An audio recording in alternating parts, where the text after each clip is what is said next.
Assalomu alaykum. Men Usmonova Dilfuza. Shu Usmonov Haydaraning eng kichik farzandi bo'laman. Oldin 2008-yil to'xtam chiqib yerda o'lchab, o'zlarini yer adisi kelib o'lchab bergan. Shu yerga qurasiz, dokument qilasiz degan.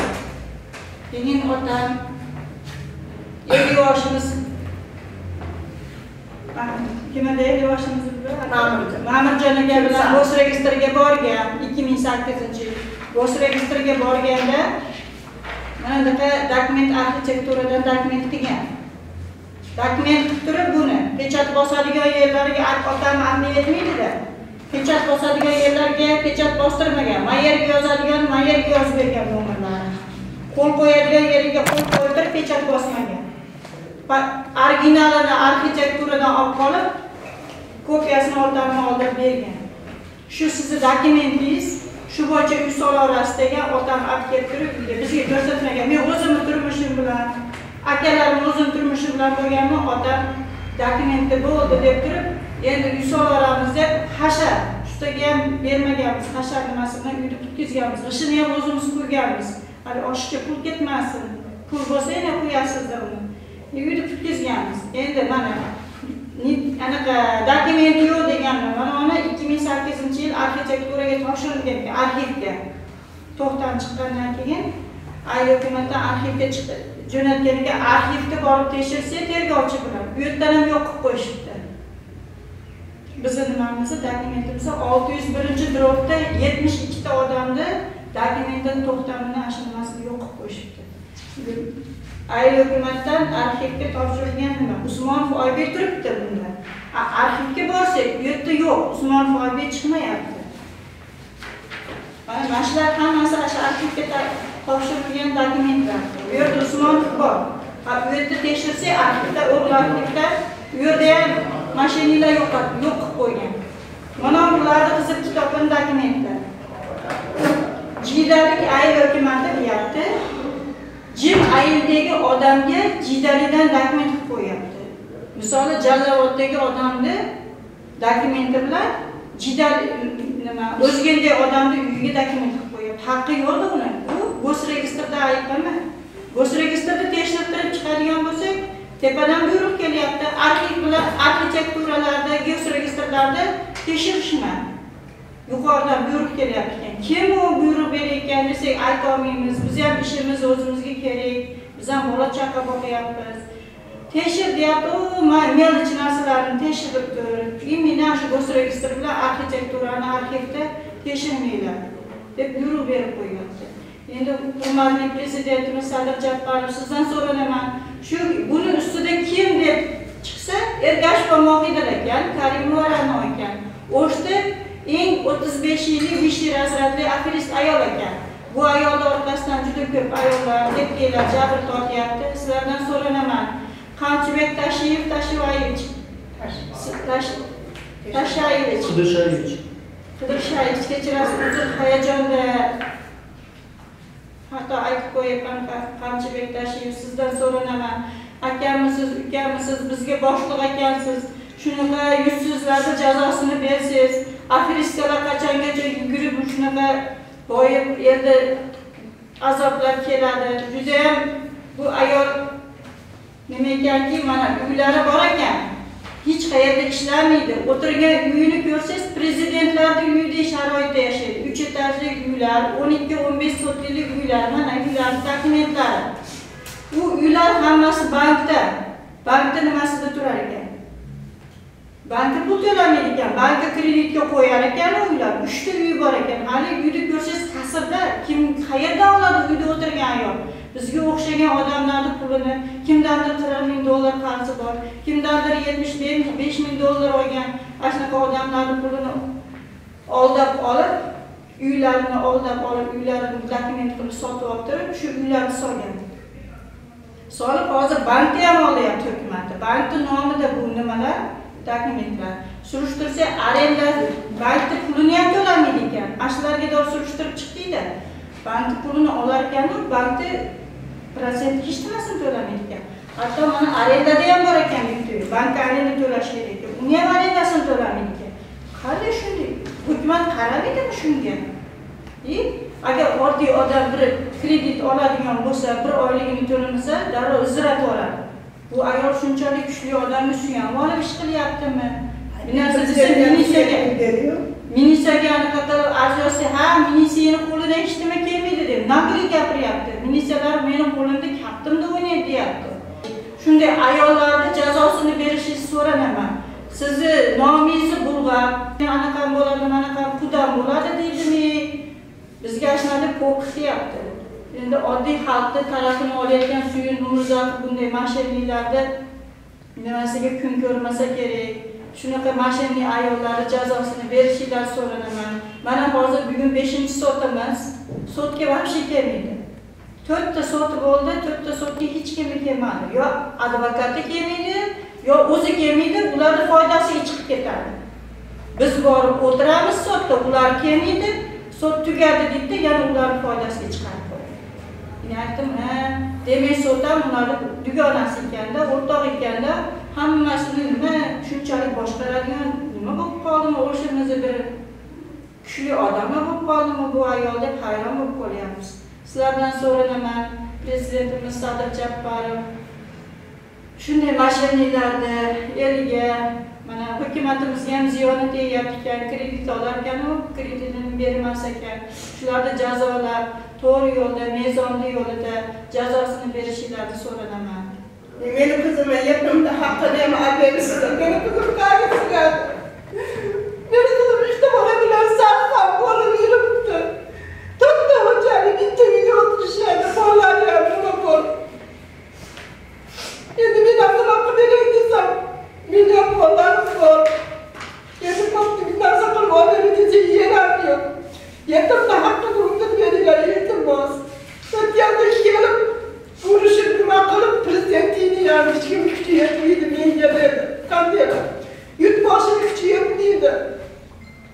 Iltimos yetimni haqida beringlar. Meni bolam yashasın. Biz yaxshi bo'ldik. Mana Ergashev va Mohidin Karimova hozir sudda ish ketyapti. Lekin sud ularning foydasiga chiqadi. Mana dokumentlar sud bo'yicha, sudda mana shunaqa aferish yo'li bilan tortib olgan dokument bo'yicha suddan nimasini suratga olganidek kirib. Lekin ularning foydasiga chiqyapti. Aferistlarning foydasiga. Jabrlanganlar, azob chekkanlar, yana azob chekib yo pulini undirolmayapti, yo uyini olisholmayapti. Sizlardan so'ranaman, shularda to'g'ri mezon yo'lida aferistlarga jazo berishinglarni, iloji bo'lsa qamoq muddatini berib, qamoqda jazosini tortishini so'ranaman. Nima deyman? To'marga qo'yib, sudga berganlarni aytib hozir. Mana bu 2021-yil 14-aprelda Qorasuv rayonida sudimiz bo'ldi-da. Shu kuni sudga bordik.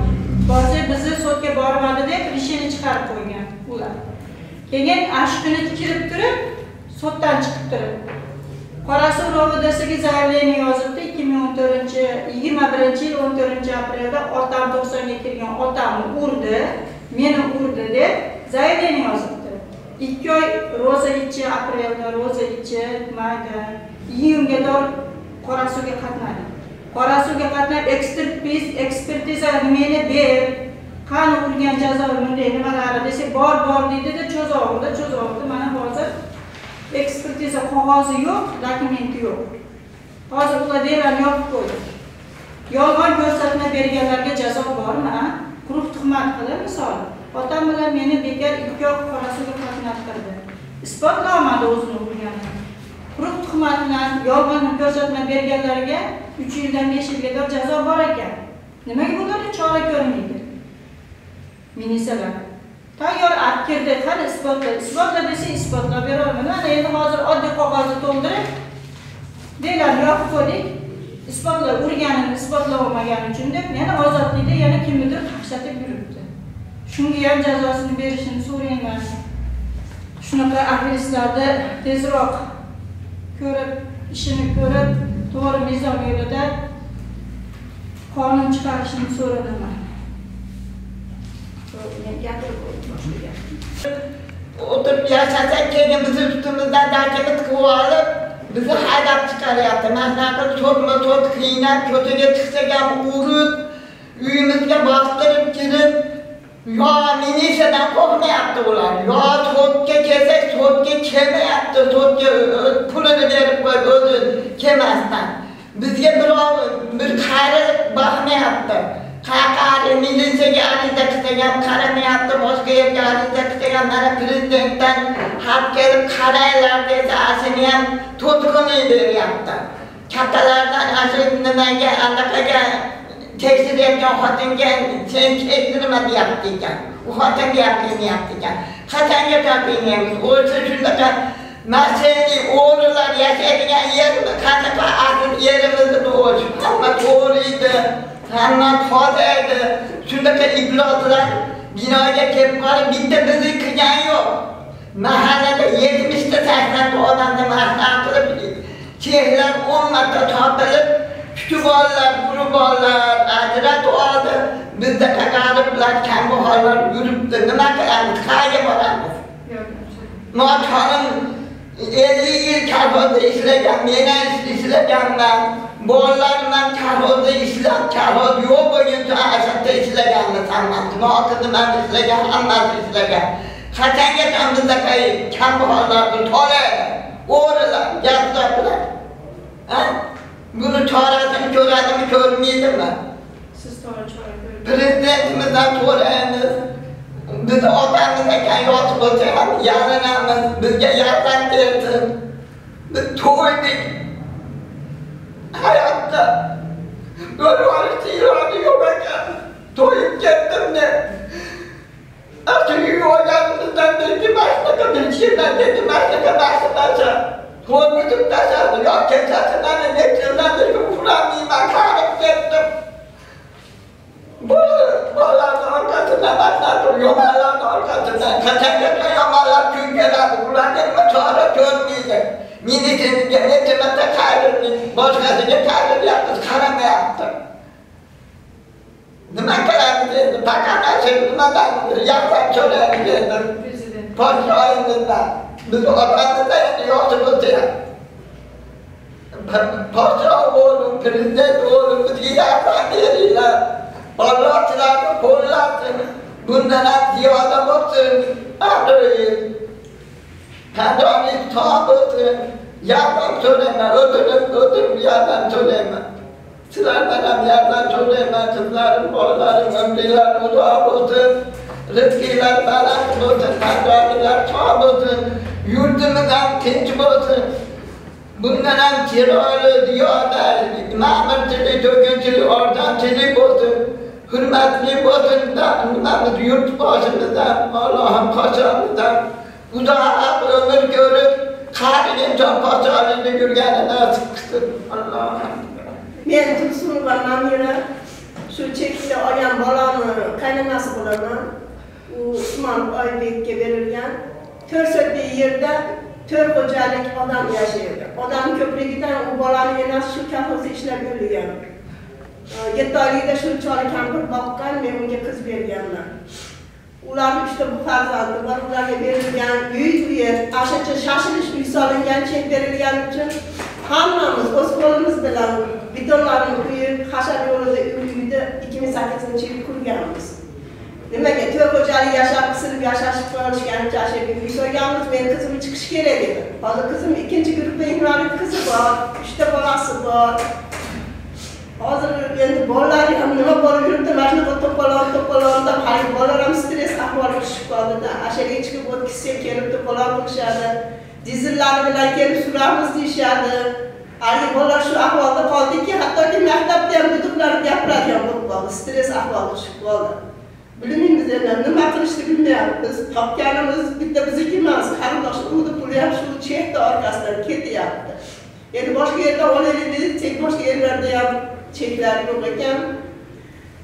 Olaylik desam, cheklar ham katta bo'lib ketdi. O'zimiz haqqimizni o'zimiz nima qila olmayapmiz. Bu yer yetimda haqqi. Yetimga berilgan haq endi kim biladi? Yetimda haqqini yegan nima bo'ladi, Alloh